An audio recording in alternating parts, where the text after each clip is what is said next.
Au cœur d'une forêt dense et mystérieuse, un jeune garçon nommé Élias vivait en bordure avec sa famille. Curieux et aventureux, il adorait explorer les bois malgré les mises en garde de son grand-père sur les dangers qui s'y cachaient. Un soir, alors qu'il s'éloignait plus que d'habitude, Élias entendit un hurlement déchirant.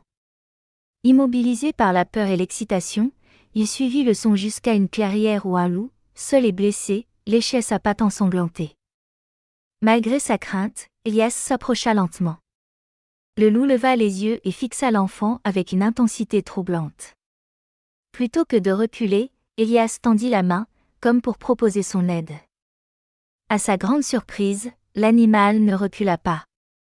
Toute la nuit, le garçon resta près du loup, lui parlant doucement, partageant son pain et réchauffant l'atmosphère de sa présence. Peu à peu, une confiance naquit entre eux, et le loup se laissa soigner. Les jours passèrent, et chaque soir, le loup venait au bord du village, guettant Élias. Un lien indéfectible s'était noué entre eux, une amitié silencieuse mais profonde. Un matin, une bande de chasseurs arriva, cherchant à éliminer les prédateurs de la région. Élias comprit immédiatement le danger et courut vers la forêt pour prévenir son ami. Quand il atteignit la clairière, le loup était là, attentif.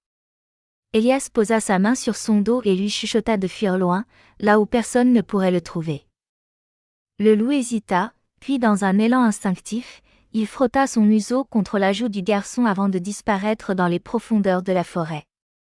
Élias ne le revit jamais, mais chaque nuit, en entendant les hurlements lointains, il savait que son ami était là, veillant sur lui dans l'ombre des bois.